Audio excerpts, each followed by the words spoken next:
જો તમારે અમારી સાથે જોડાઈ રહેવું છે તો લાઈક કરો અને સબસ્ક્રાઇબ કરો નવા વિડીયો જોવા માટે।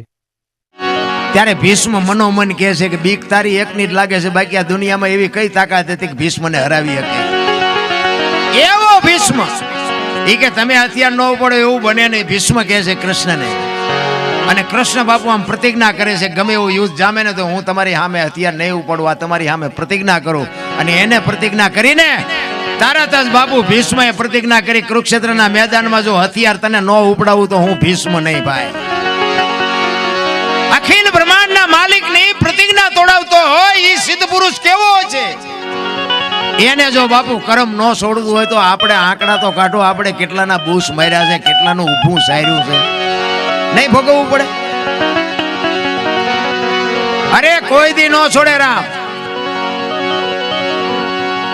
ચોથા દિવસનું યુદ્ધ, ચોથા દિવસ ઉગ્યો ને, 18 દિવસના યુદ્ધમાં ચોથો દિવસ ઉગ્યો ને, અને બાપુ ભીષ્મ એવો ક્રોધિત થઈ ગયો ભાઈ, અને એ કે કાલની તારીખમાં ન પાંડવી પૃથ્વી કરી નાખું, ધરતી ઉપર પાંડવ જેવું નામ ન રહેવા દઉં। અને બાપુ કૃષ્ણ પરમાત્માનું કાળજું થડાક ઉછડાક મીંડું થવા કે દાદો બોલ્યો છે, કાલનું પરિણામ શું આવે કાંઈ કહેવાય નહીં। દાદો એમ બોલ્યો છે કાલ પાંડવોને રહેવા ન દો, અને રાતે નીંદર નથી આવતી કૃષ્ણને। અને આવી રીતે પૂનમની રાત્રે ચંદ્રમા ઉપર છે, અંજવાળિયું છે, અને કુરુક્ષેત્રના મેદાનમાં કૃષ્ણ વાયા હાથ રાખી અને મેદાનમાં આટા મારે છે, વિચાર કરે છે કાલનો શું નિર્ણય લેવો। અને રાતે એમાં રખડે, એમાં એક બેન દેખાણી ને સફેદ વસ્ત્ર પહેરી અને એક માં બેઠી છે। એટલે કૃષ્ણ વિચાર કરે કે અત્યારે આ રાતના ટાઈમે આ કોણ છે બૈરું? ત્યાં જઈને કીધું કોણ છો માં? અને આમ બાપુ એ જોગમાયા ઊભી થઈ હો, એ કે હું ગંગા છું, ભીષ્મની માં છું। હે કે ભીષ્મની માં છો કે અટાણે માં અહીંયા? એ કે કાલ મારો દીકરો અહીં પડવાનો છે ને કાંટા ને કાંકરા નો વાગે, કાંટા ને કાંકરા વીણું છું। કૃષ્ણ પરમાત્મા ચકરી ખાઈ ગયો, ઓલો કે છે કાલ પાંડવો નો રહેવા દઉં, જનેતા એમ કે છે કે મારો દીકરો કાલ અહીં પડવાનો છે, આમાં સાચું શું? ભગવાનને ઘૂમરે નાખી દીધા। અને કૃષ્ણ આવ્યો સાવણીમાં, અર્જુનને પાટું મારીને જગાડ્યો કે એ ઓલાએ પ્રતિજ્ઞા લીધી છે કાલ પાંડવોને રહેવા ન દઉં, તમને હારો નીંદર આવે છે? અર્જુન આંખું સોળતો કે તું જાગસ પછી અમારે શું જાગીને કામ છે? એટલે લગામ તો બાપુ છે ને હોપી દેવાય। હું તો એમ કઉ છું લગામ હાથમાં રાખીને મોટો મેં આંક્યો એવો પાવર ન કરો, હારો માણાવ એને હોપી દેવાય। અને કૃષ્ણ વિચાર કરે છે, અર્જુનને કહે છે કે કાલ તારે આગેવાની શિખંડીની લેવાની છે, કાલ તું રથમાં આગળ શિખંડીને રાખજે। કારણ કે બાપુ કૃષ્ણએ કપટ તો કર્યું જ છે।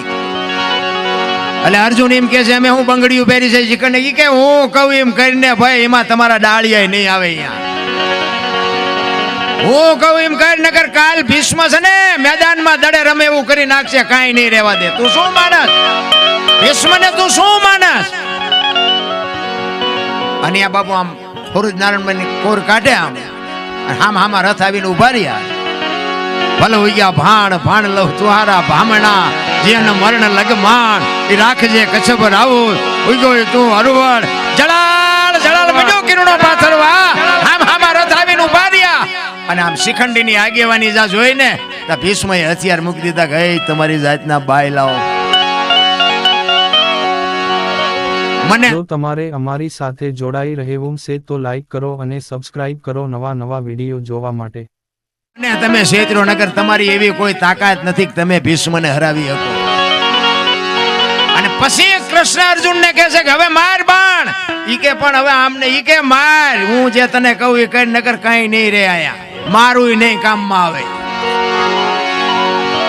અને ભીષ્મને બાપુ રૂએ બાણ માર્યા અને ભીષ્મ પડ્યા ને પછી ઈ જ વખતે બાપુ માં ગંગા પ્રગટ થયો હો ન્યા। થકેલ ત્રાંબા જેવી આંખો થઈને આમ કૃષ્ણ પરમાત્માની સામે જોયું કે મધુસૂદન મારા દીકરાને દગો કરાઈને મર્યો ને, પણ એ શિખંડીને ત્યાં રખ્યો તો ના આગળ। કૃષ્ણને કહે છે ગંગા એ શિખંડીને આગળ રાખ્યો ને કદાચ શિખંડીની જગ્યાએ જો તું ઊભો હોત ને તો તને ખબર પડત કે ગંગાના ધાવણમાં કેટલી તાકાત છે. કેવી જનેતા હશે મારા બાપ ધરાવીને ધાનનો નીપજે ને કોડવીને માડું ન હોય. જેળ જકરા નીપજે જેની જનેતા હોથલ હોય. હારી માં વગર બાપુ હારા દીકરા કોઈ દી જિંદગીમાં ન થાય. હું તો બેનું દીકરીઓને ખાસ કહું કે આજે તમે ધારો એવા દીકરા પેદા કરી શકો, પણ હવે તમે આ ફેશનમાં દી ઉઠેડ્યો પુણે કેવું ભલામણ. જ્યાં જ્યાં ધર્મ ધ્રુજો ને બાપુ પુરુષ નથી પૂજી શક્યો ને આ વાબરું બાપુ દીકરીઓએ રાખી. તમે કહો તો હવાર સુધી દાખલા આપું ભલામણ. પુરુષ થી પત્યું જ નથી. સગાળસાની ઝૂંપડી આવ્યો ને તેથી બાપુ દીકરો કપાયો. લાંબી વાત છે, ટૂંકામાં કહું. દીકરો કપાયો ને પછી કીધું તમે વાંચ્યા થઈ ગયા, હવે મારે ખવાય નહીં. એ થાળીને ઠેબુ મારીને ઉભો થઈ ગયો અને તેથી સગાળસા બાપુ ભાંગીને ભૂકો થઈ ગયા ને ચંગાવતીએ લગામ હાથમાં લીધી હતી. તેથી વાણિયાની દીકરી વિચાર કરજો તમે, ઉંદરડું મારી શકે દીકરો કેમ કાપ્યો હોય છે. અને તેથી સગાળસાને કહે છે કે તમે બેહી જાઓ, હવે બાવાનું હું સંભાળી લઈશ.